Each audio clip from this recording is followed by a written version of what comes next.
Halo teman-teman semua, perkenalkan nama saya Johan Christian Samaluan. Dan saya Muhammad Fauzan Sultan. Kami berdua adalah mahasiswa Fakultas Ilmu Sosial dan Politik, Prodi Ilmu Administrasi Negara. Nah, di kesempatan kali ini, kami berdua akan membuat suatu podcast mini untuk menjelaskan penjelasan dari materi pertemuan ke-9 hingga ke-15. Kita akan menyelami lebih dalam materi perkuliahan teori sosial dan politik dari pertemuan 9 hingga 15. Kami akan membedah setiap teori dengan mengkaitkannya pada berita, kasus nyata atau isu-isu sosial politik terkini yang relevan di Indonesia. Tujuannya adalah untuk melihat bagaimana kerangka teori ini dapat membantu kita memahami fenomena di sekitar kita. Oke, di teori pertama yang akan kami bahas adalah teori pertukaran sosial. Nah, kasus atau isu yang kami ambil adalah fenomena buzzer politik atau influencer dalam kampanye politik. Nah, untuk Juan, bagaimana kira-kira pertukaran sosial menjelaskan motivasi di balik partisipasi individu atau kelompok dalam isu atau kasus ini? Apa saja imbalan dan biaya yang terlibat bagi para aktor? Teori pertukaran sosial dalam isu atau kasus fenomena yaitu buzzer politik dan pemilu. Itu menurut saya, teori pertukaran ini menjelaskan bahwa setiap individu itu bertindak berdasarkan perhitungan keuntungan dan kerugian. Dalam kasus buzzer politik, para buzzer memperoleh imbalan berupa uang, popularitas atau akses terhadap jaringan politik.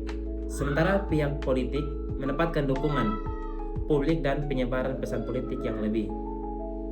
Biaya yang harus ditanggung buzzer antara lain kritik dari masyarakat, kehilangan kredibilitas, atau bahkan konsekuensi hukum apabila menyebarkan informasi yang tidak benar. Nah, itu menurut saya, Fauzan.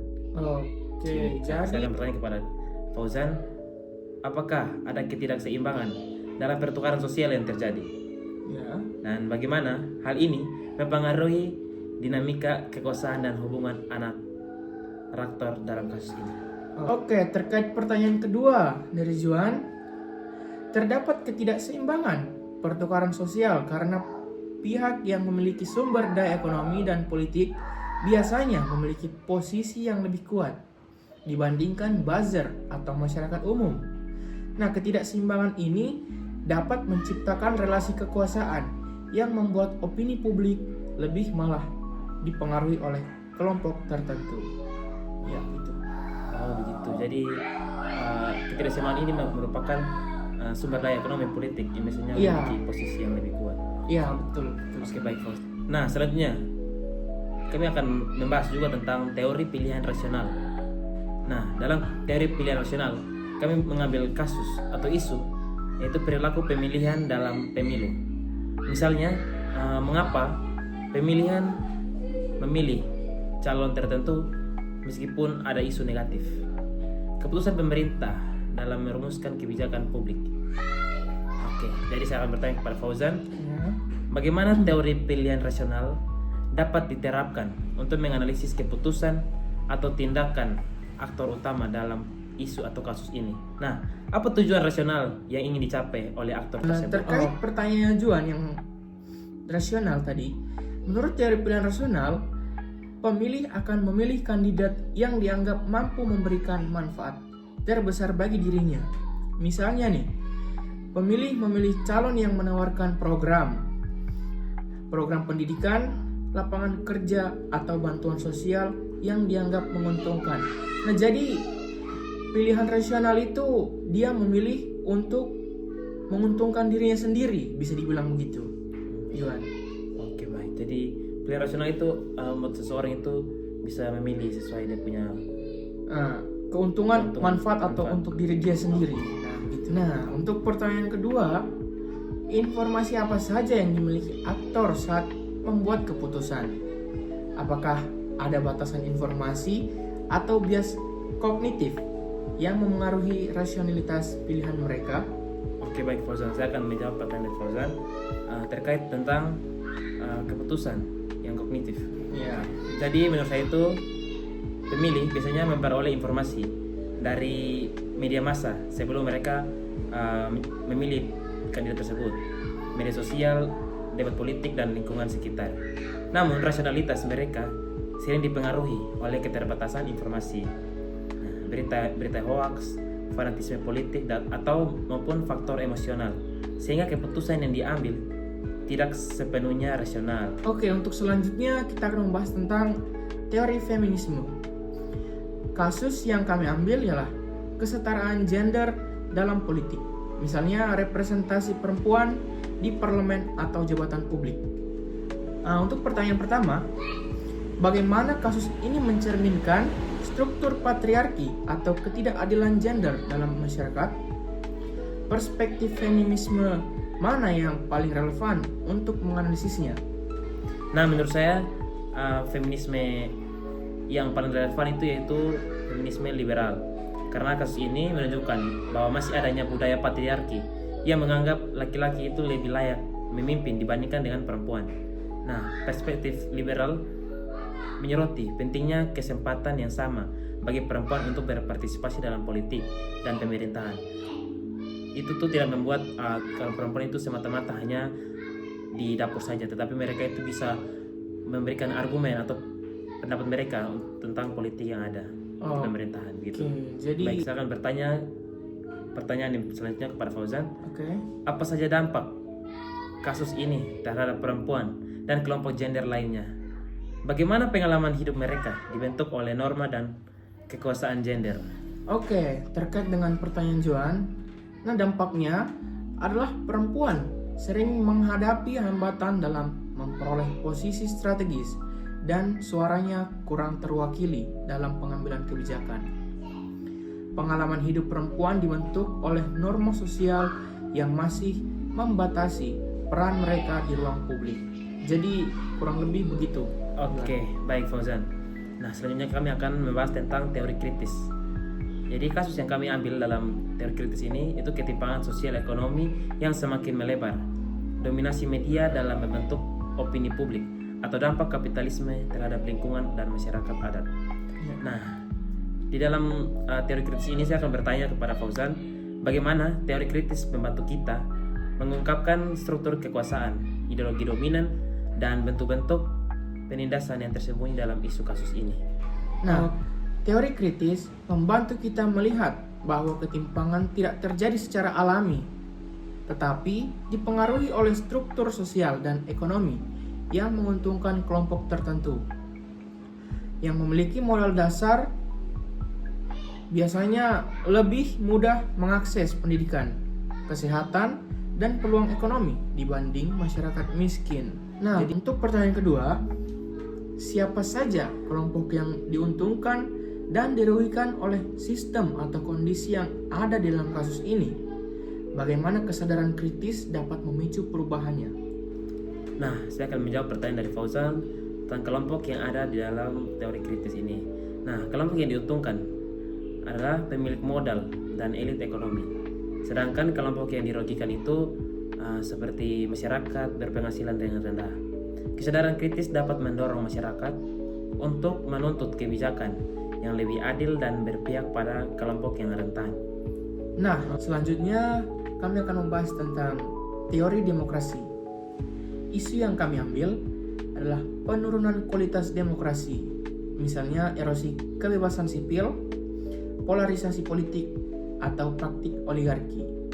Pertanyaan untuk Juan, bagaimana isu ini menguji prinsip-prinsip dasar demokrasi?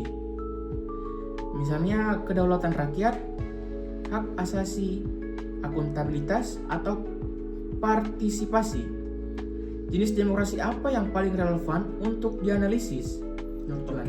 Jadi menurut saya jenis yang paling relevan itu adalah demokrasi partisipatoris.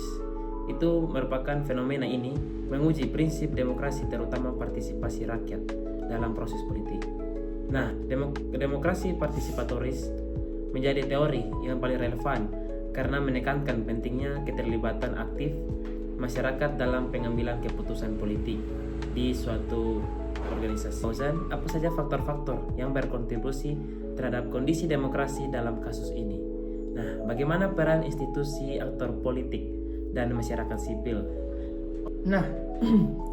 Beberapa faktor penyebabnya adalah rendahnya kepercayaan terhadap politik, kurangnya pendidikan politik, maraknya informasi yang menyesatkan, serta kekecewaan terhadap kinerja elit politik. Oleh karena itu, peran pemerintah, lembaga pendidikan, dan masyarakat sipil sangat penting dalam meningkatkan partisipasi generasi muda. Kurang lebih begitu. Selanjutnya kita akan ke pertemuan 14 dan 15. Studi kasus dan best practice. Kasus yang kami ambil adalah fenomena sosial politik yang kompleks dan multidimensi di Indonesia.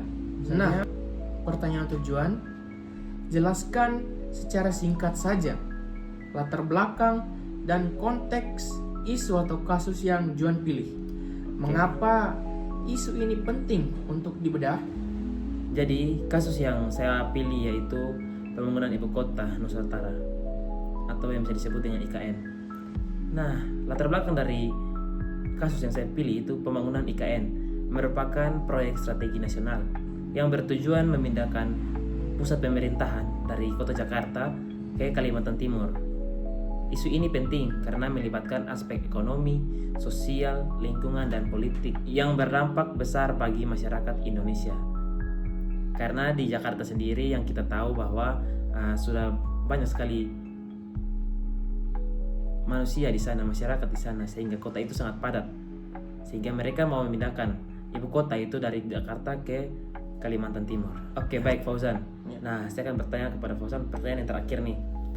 Jadi menurut Fauzan, identifikasi dan terapkan minimal 2 teori sosial dan politik yang paling relevan untuk menganalisis kasus ini. Jelaskan bagaimana teori memberikan wawasan yang berbeda Oke, untuk baik. menjelaskan materi ini. Oke, baik Juan. Jika kita menganalisis menggunakan teori pilihan rasional, pemerintah memandang pembangunan IKN sebagai pilihan yang rasional untuk mengurangi beban Jakarta, mendorong pemerataan pembangunan, dan menciptakan pusat pertumbuhan ekonomi baru di luar Pulau Jawa. Analisis menggunakan teori kritis melihat bahwa pembangunan IKN juga perlu dikaji dari sistem kelompok yang mungkin dirugikan, seperti masyarakat adat atau kelompok yang terdampak perubahan lingkungan. Teori ini mengajak kita untuk melihat siapa yang memperoleh keuntungan terbesar dan siapa yang menanggung risiko pembangunan. Kedua teori tersebut memberikan sudut pandang yang berbeda. Teori pilihan rasional fokus pada tujuan dan manfaat kebijakan, sedangkan teori kritis menyoroti ketimpangan dan dampak sosial yang mungkin muncul. Mungkin itu saja, Juan. Baik, oke, baik. Kami sudah sampai di penghujung podcast. Nah, di penghujung podcast ini kami berdua akan memberikan pengalaman dari belajar materi teori sosial dan politik. Oke, jadi menurut saya itu selama mengikuti perkuliahan teori sosial dan politik, saya merasa mendapatkan banyak wawasan baru mengenai cara memahami berbagai fenomena sosial yang terjadi di masyarakat. Kesan yang paling saya rasakan adalah setiap teori ternyata memiliki sudut pandang yang berbeda dalam menjelaskan suatu masalah. Nah, teori yang paling berkesan bagi saya yaitu teori kritis, karena teori ini mengajarkan saya untuk tidak hanya melihat suatu peristiwa dari permukaannya saja, tetapi juga memahami struktur kekuasaan yang ada di baliknya. Nah, saya juga menyadari bahwa teori-teori yang dipelajari sangat relevan dengan kehidupan kita sehari-hari. Misalnya ketika kita melihat berita tentang ketimpangan ekonomi atau kebijakan pemerintah, itu menjadi lebih mampu menganalisis penyebab dan dampaknya. Oke, setelah saya mempelajari materi ini, cara pandang saya terhadap isu sosial menjadi kritis dan objektif. Harapan saya ke depan adalah menerapkan teori-teori ini dalam kehidupan bermasyarakat maupun di dalam bidang studi administrasi publik agar mampu memberikan solusi terhadap berbagai persoalan sosial. Oke, dari itulah kesan saya dalam mempelajari materi teori sosial dan politik selama ini.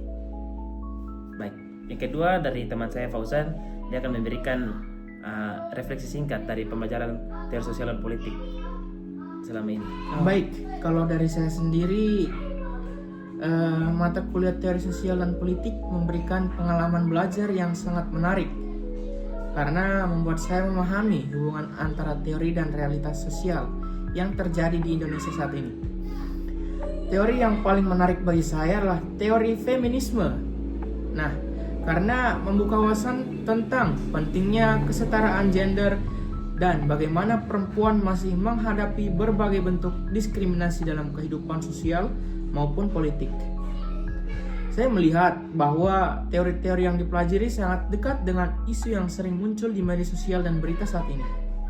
Dengan teori tersebut, saya dapat melihat suatu masalah dari berbagai perspektif dan tidak langsung mengambil kesimpulan.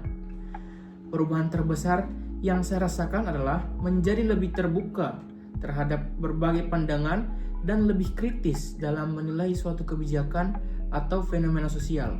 Meskipun beberapa teori cukup sulit dipahami pada awalnya, diskusi kelas dan analisis kasus membantu saya memahami materi dengan lebih baik.